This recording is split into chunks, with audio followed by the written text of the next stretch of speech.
What is up, my fellow unsatisfied customers? It's Ari. And you know what time it is. I was actually going through quite a bit of a debate on whether I was going to film another anti-haul, but I've kind of been putting this off so that I can allow for some more different videos, some other different formats to try out on my channel, but I've waited long enough.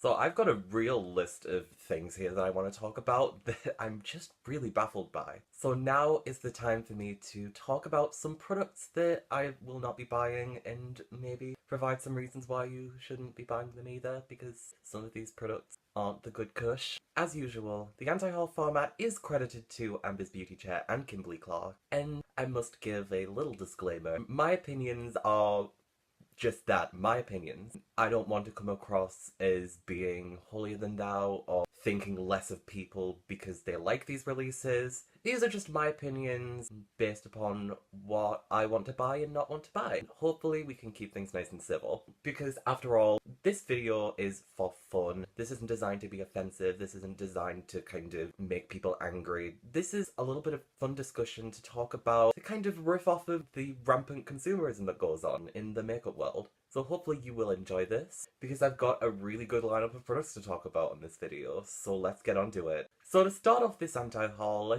think it's appropriate to check back in with BH Cosmetics and their Zodiac monthly palette releases. They've released 2 palettes since I did my last anti-haul. That's when I mentioned the Capricorn palette. This month we've got the Aquarius and Pisces palettes.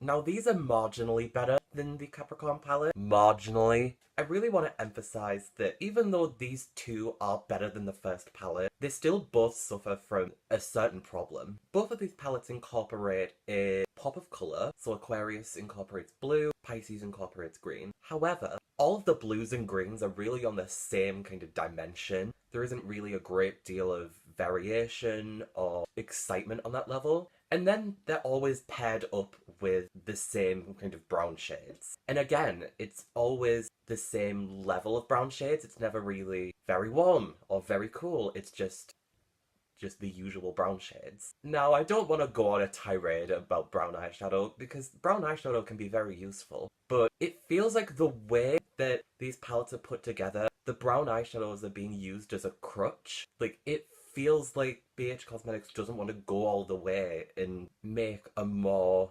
interesting blue palette or a more interesting green palette because they're worried about how user-friendly they'll be. And I know, not everyone is confident making all blue looks, but it's definitely possible, and it's definitely possible to do it in an easy way too. I thought of a lot of these critiques when it was just the Aquarius palette that was out, and even though a lot of these critiques apply to the Pisces palette as well, I do want to bring up 2 different blue-themed palettes that I think just do a better job. So the first one is the Colourpop and Breton Rock Wet palette. This does have some neutrals in it, but it incorporates them only slightly and really allows for the blues to shine. And here you've got variation. You have a very light blue, it's like almost white. You have more cobalt blues. You have some that go on more of a green level. You have some that are more turquoise. You have different formulations. And then you also have a silver. By the way, this silver is amazing. So it feels like it has depth and variation and potential to create a lot of different looks. And then the other palette I want to talk about is the Huda Beauty Sapphire Obsessions. This actually takes away neutrals altogether, but it still has a lot of variation. You have some more lighter, brighter blues, you have some more turquoise toned blues, you have some more kind of royal blues, you have darker blues, you have more brighter shimmers, darker shimmers, you have a silver again, and then also incorporating an extra pop of colour with this nice little neon lime yellow. This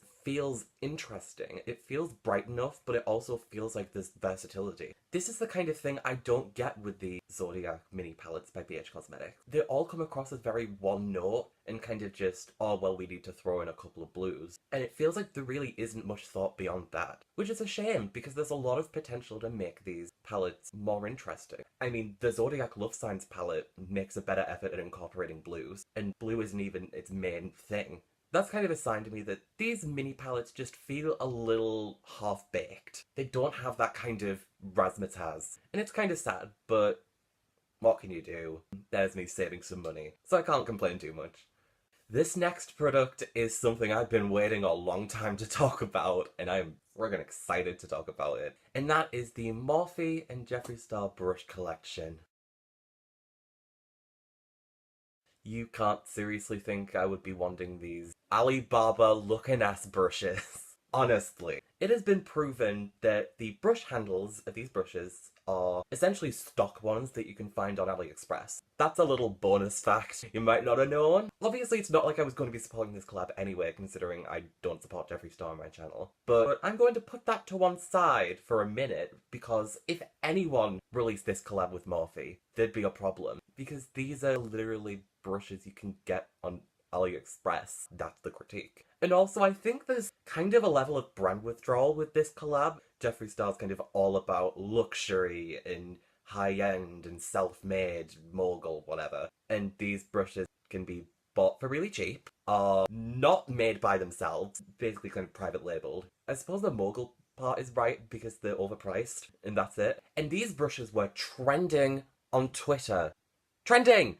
Are we just letting anything trend on Twitter these days? Oh my god. I was confusion when I saw that these brushes were trending on Twitter. You have people staying up late and refreshing the browser constantly to try and get these brushes, which really aren't even worth it. I'm sorry. These are not worth it whatsoever. As much as I talk shit about Jeffree Star on my channel, I can admit, for some of his products, it's worth it refreshing the browser and staying up late and whatever. Because things like his palettes, even though I don't support his brand, I think that at least those are good products. These brushes are just cheap and overpriced and not worth it. And I've seen them not have good reviews. I've seen people not think that they were worth it. I can feel the venom pouring out of me as I breathe. These brushes just are not worth it. Especially the amount of brushes you can get that are good quality and are cheaper and are not Morphe. Like, Eco Tools, Real Techniques, even the Revolution brushes. Like, you don't need to buy Morphe to get good brushes. This collab is just all sorts of overpriced, messy, cheap, not cute, keep it. And that is the real tea, sis. Alright, welcome to the Ari Lynette cooking channel, and today I'm going to show you how to make a Too Faced Natural Lust palette. Step 1. Take one Too Faced Natural Love palette and put it in a mixing bowl. Step 2. Take one Land Creme Venus 2XL palette, put it in the same mixing bowl. And step 3. Put in a jar of oatmeal and put it in that same mixing bowl. Mix it together and call it the Too Faced Natural Lust palette. And that's how you do it. Oh my god, I should be on friggin' SNL. So essentially, this palette is just kind of a mixture of several slightly superior palettes on the market. I say slightly because I don't actually like those palettes very much. And it's just desaturated and really just a do-over but not as good. I have to say, I'm also very surprised that Too Faced did this palette format again, because their Natural Love palette did not do well. I feel like a lot of people didn't like the formula, people thought it was too big, they didn't really care for the colour scheme. Like, this palette didn't exactly do amazingly. This wasn't like an Urban Decay Born to Run situation, which was kind of a sleeper hit. Like, that is not what happened with a Natural Love palette. I don't want to say it bombed, but it kind of sleeper bombed, if that makes any sense. It kind of just fell under the radar at an exponential level. Yeah, this palette didn't really do amazingly, so I don't know why they're doing another one. Could easily be doing something like a new chocolate bar or a new palette in the same style as the Gingerbread Spice palette, which did a lot better. Even the Just Peachy Mattes did better than this. I don't know why they're revisiting this format, because it didn't really pay off in the first place, and it just feels like a very questionable move. And other than that, I don't really have anything else to say about it, because it just kind of feels like a very weird decision. So I just have very weird feelings about it. Like, what was the logic behind this one? I just don't understand it. And I think that's my main problem. I do have another Too Faced collection I want to talk about, which I think is actually a better one than the Natural Lust collection. And this is the Too Faced Erika Jayne collection. So I'd like to preface this by saying I actually really like Erika Jayne. I think she's funny, I think she has some good music. I mean, how many folks is an anthem? I think that this was a good collaboration in theory. The issue is that these products just don't really appeal to me, and that's just kind of, that's the thing. This is almost like a with love kind of anti-hauling, because I like the concept of this collaboration. I think it was a smart move. I think that the names are funny. I'll be honest with you. I like this, but I also don't want to get this because I just don't need it. The palette is basically just on the same route as warm neutrals, like the Naked Heat, like the Max Smarty Pants palette, and it doesn't really deviate from that. The Crooked Pans, I'll be honest, no one likes the crooked pans. I don't know anyone that likes the crooked pans on eyeshadow palettes, so the fact that people still are trying to make it happen, it's baffling. It really is a case of stop trying to make fetch happen only with the pans. It isn't even liked in like an ironic way, it's just really loathed. And then there's a lip kit named DSL. That's madness. I guess there's something quite empowering about that. I kind of like it in an ironic way, but I probably wouldn't put it on my lips, if I'm honest. These lips are not DSLs, put it that way. I'm a dainty, delicate flower of the desert. I don't do that unholy shit, if you can believe it. And then there's a highlighting powder.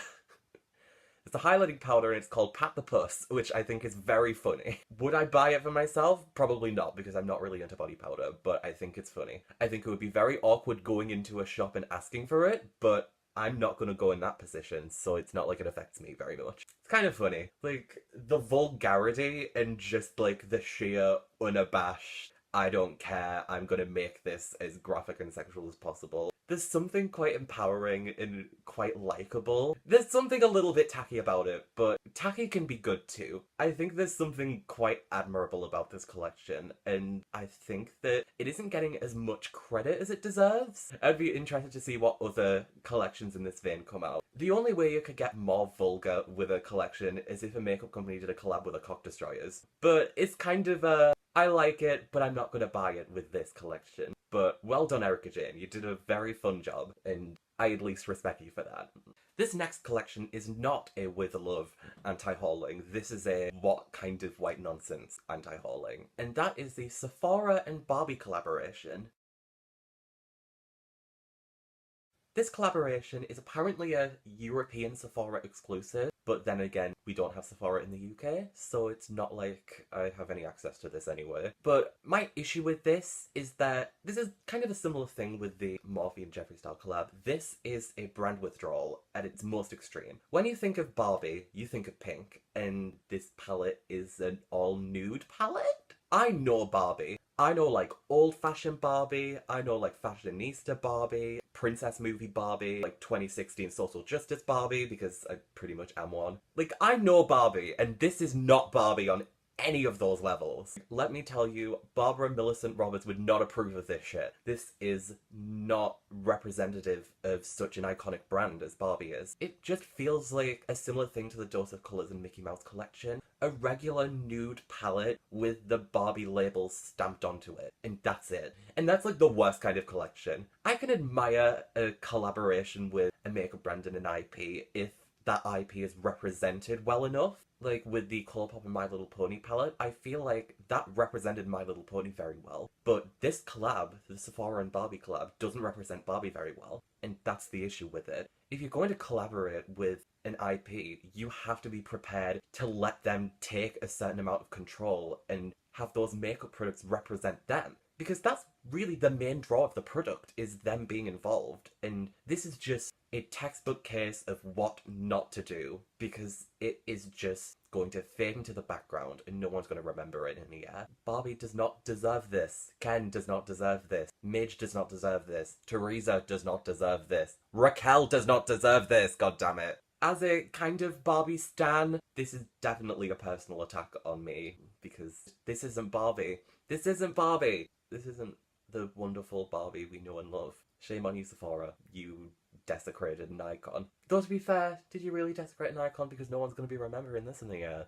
Yeah, we'll just forget. I'll be anti-hauling this Sephora and Barbie collection, but I will be buying the Barbie in the wheelchair that's coming out soon. Consider that something I'll be getting instead.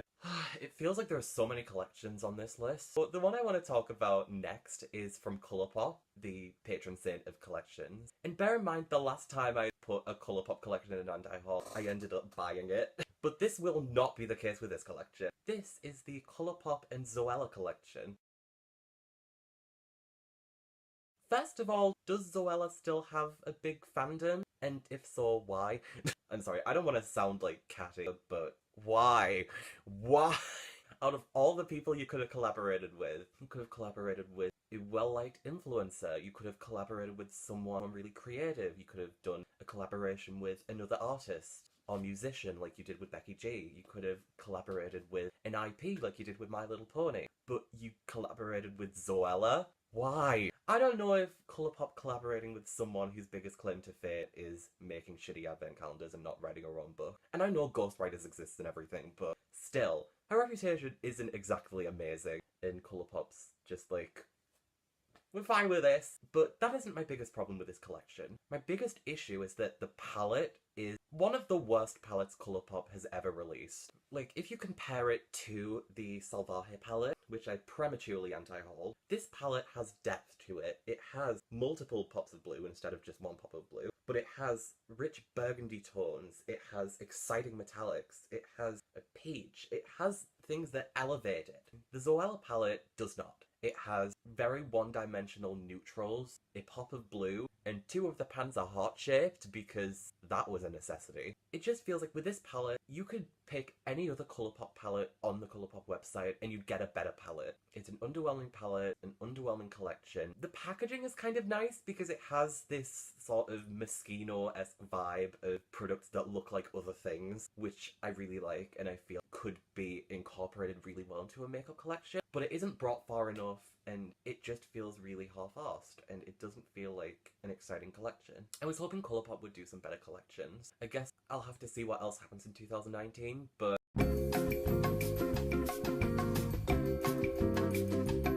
the next collection is the Tarte, I suppose it's Tarte's new sister brand, and it's called Sugar Rush. Fun fact, Give Me Glow, which is an indie brand, was originally going to release a collection called Sugar Rush, but they had to cancel it because of a cease and desist from Tarte, which I found quite sad because they were literally hyping that collection up for such a long time, and it just feels like Tarte came out of nowhere with this Sugar Rush subline. So I kind of feel a bit sorry for Give Me Glow, but copyright laws are just kind of the way the cookie crumbles. Y'all didn't follow your copyright things, so that's just kind of how it has to be. But again, good potential theme. Like, a sweet shop theme is a really good theme, but it doesn't feel like it's brought far enough. It doesn't feel interesting enough. The palette is bland. I mean, sweets? You could not get more colourful than a sweet shop theme, and you make just very underwhelming products with it. The packaging feels very kind of Glossier, Riley Rose style packaging. The packaging I think is nice. I'm gonna be honest with you. I think the packaging's nice. I think the Tarte Lights Camera Lashes mascara that they've released in the banana packaging I think is really cute for some weird irrational reason. But I think it's cute,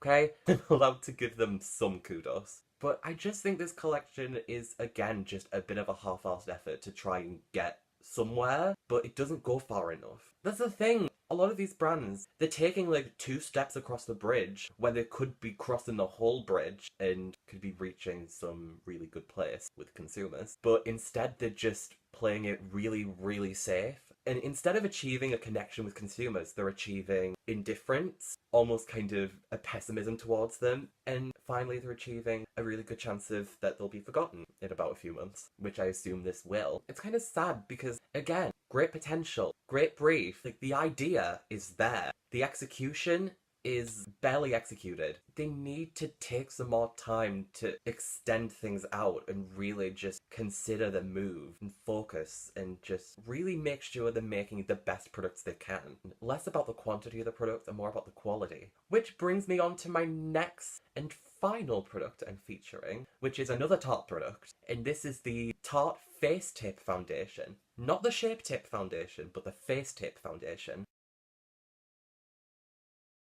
Now, instead of expanding the shade range of the Tarte Shape Tape Foundation, which obviously January 2018 hit the fan at full force, pretty much kamikaze Tarte's entire reputation just into the ground. So instead of doing the logical thing and expanding the shade range and being like, okay, we messed up, here's the rest of the shades, and I don't know, try and forgive us, which they could have done in around 6 months maybe. Kind of a similar thing to what Beauty Blender's just done with their foundation. As much as I didn't like the initial launch of the Beauty Blender foundation, I think they have improved, and Yeah, well done. But instead, Tarte comes back a year later and makes an all-new foundation and acts like nothing happened. They're like, you asked, we listened, here's a foundation with 50 shades. It's like, no, we asked a year ago, you listened, not well enough. We asked for a decent shade range, you did not listen. We asked for a decent shade range in this foundation, which would have been successful if you hadn't in the first place, and you listened too late. Alexa played Too Little Too Late by JoJo. Because why? Because you fucked up, you fucked up, you fucked up. Yes. You did. You fucked up and you're trying to get some kind of reward for, oh, we did it. We finally did it, guys. Yeah, you did it too late. You should have done it a year ago when you had the opportunity, when you had the hype behind you, when you had people on your side. You should have come out with a decent shade range, but you didn't. Therefore, goodbye. We are yeeting you to the nth dimension, Tarte. You didn't meet the cut the first time, and now you're acting like you deserve the friggin' Nobel Prize for doing it the second. And you don't. Bye-bye. That was dramatic. On one hand, I like the packaging. On the other hand, you should have done better if Tarte released less random collections and less kind of half-arsed themed efforts into making something kitschy and quirky. Maybe they would have had more time and more resources and more energy to actually make the Tarte Shape Tape Foundation work, instead of having to come back a year later and do the Tarte Face Tape Foundation. But some people just don't understand that making good things takes effort and time and commitment. And you can't just get people back by doing it eventually. Because in this day and age, it's not acceptable anymore. It's a post-Fenty world. And if you don't make the cut, you get cut. That's just the way it is. Square up or get out. And that is all I have for today. So that was a very energetic end to the video. I hope you enjoyed this anti-haul, and if you want to see more anti-hauls, let me know, because I do enjoy filming these a lot, especially when I get to be a little dramatic. But thank you for watching this video. I hope you had a lot of fun. I sure did. If you like this video, please give it a thumbs up, and if you want to see more of me, subscribe to my channel below. As always, I am Ariel Network on Twitter and Ariel Net on Instagram, so check me out if you want to see more of me. And finally, thank you for spending time with me today. Love you for watching. Bye!